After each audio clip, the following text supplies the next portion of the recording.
Before we begin, let's breathe together. Let your body settle. Let your shoulders soften. And let yourself arrive here. Let's breathe. Welcome to Homecoming to Self, the journey. I am your host, Sylvia Morrison. Today, I'm talking about fear. Not the kind that stops us, but the kind that shows up right before something meaningful is about to begin. You see, fear doesn't always mean don't go. Sometimes it means pay attention. There's a moment in time that I want to share with you.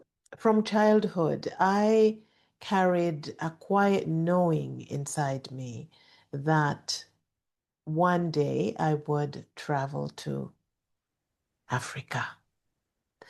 Back then, as a little girl growing up in Jamaica, I wasn't even thinking, didn't know that Africa was a continent. I probably didn't even know what a continent was anyway.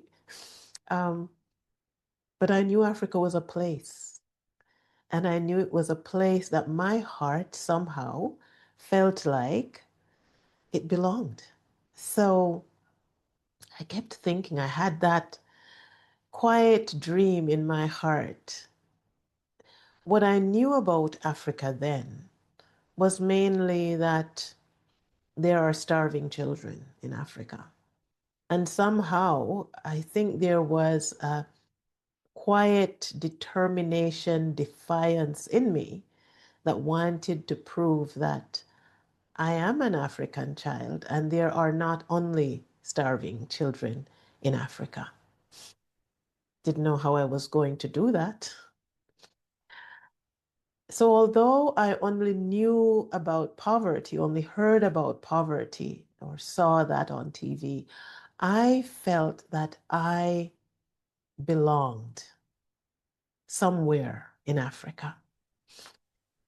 I grew up and life unfolded, and I was ambitious and other things took priority. My education, my career, marriage, children.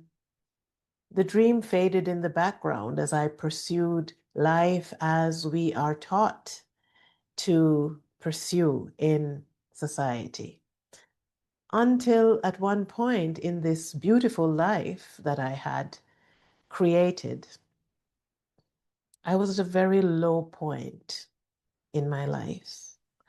I was facing divorce.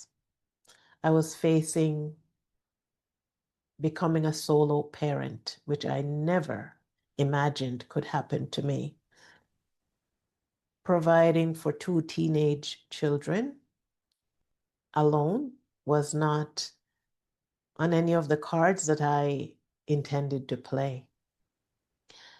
Early one morning during this period, I felt a strong nudge, almost like I heard an audible voice saying, "This is the year to go to Africa."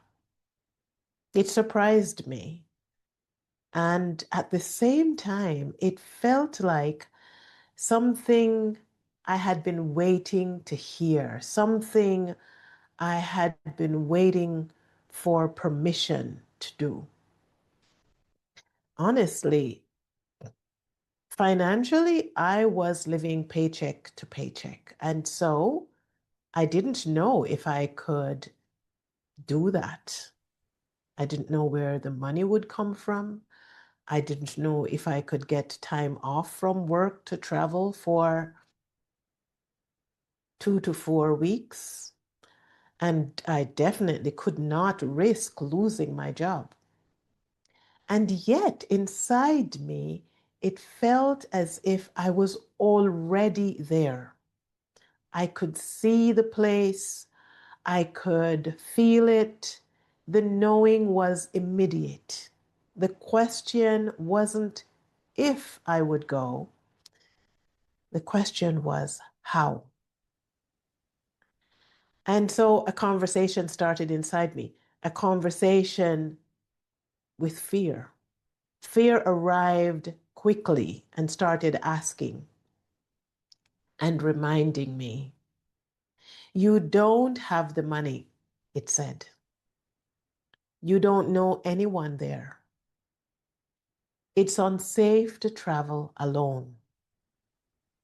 And then the questions, what about your children? How will you leave two teenagers at home? My mind raced with scenarios. What if they threw a wild party while I was gone? What if they got sick? Who would take care of them? And who would take care of me if something happened to me? How would they know?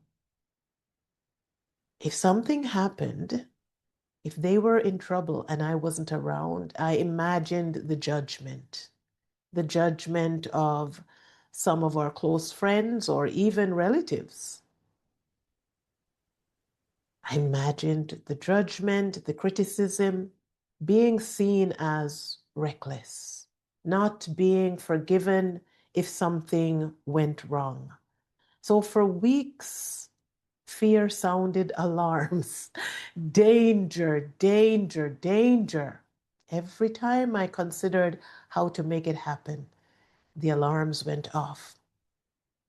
What was also true that was happening during that period, alongside fear, lived something else, faith. There was a kind of faith that brought excitement, joy, a deep inner knowing. It felt as if my heart and my mind were having two different conversations, or they were in a debate. My mind would ask, where will you stay? And my heart would answer, I'll know when I get there. My mind would ask, what will you do? And my heart would answer, I'll visit the children. What will you take for them? I'll have gifts for all of them. Fear came and went, but joy stayed. I reminded myself often, I live in a friendly universe. Courage showed up, and it didn't look dramatic. It looked like telling my friends, I'm going to Ghana. I announced it. When they asked about dates or accommodations, I answered with trust from a place of knowing, but I really didn't know. When they asked what I would take for the children, I named a whole list of supplies, school supplies, toys, clothes, footwear, as if they already existed, as if I had been shopping already. Courage felt like certainty. It felt like conviction, faith, delight, not because I had proof, but because I had truth. Here's what I want you to hear today. Feeling afraid does not disqualify you from the vision that you're holding. Fear doesn't mean you're wrong. It means something honest is asking to be born. Thresholds are crossings, not leaps, and you're probably at a threshold in your life right now. Courage doesn't require drama. It's quiet and grounded. So this week, I want you to notice where fear is present alongside excitement. Do not disregard the excitement. Ask yourself, What vision keeps returning? Just notice. Even when your mind raises objections, try speaking it aloud.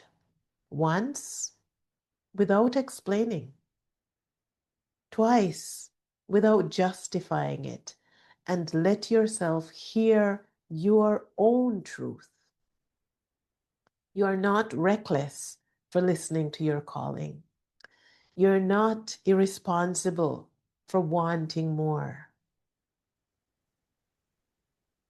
And you're certainly not reckless for going after your dream.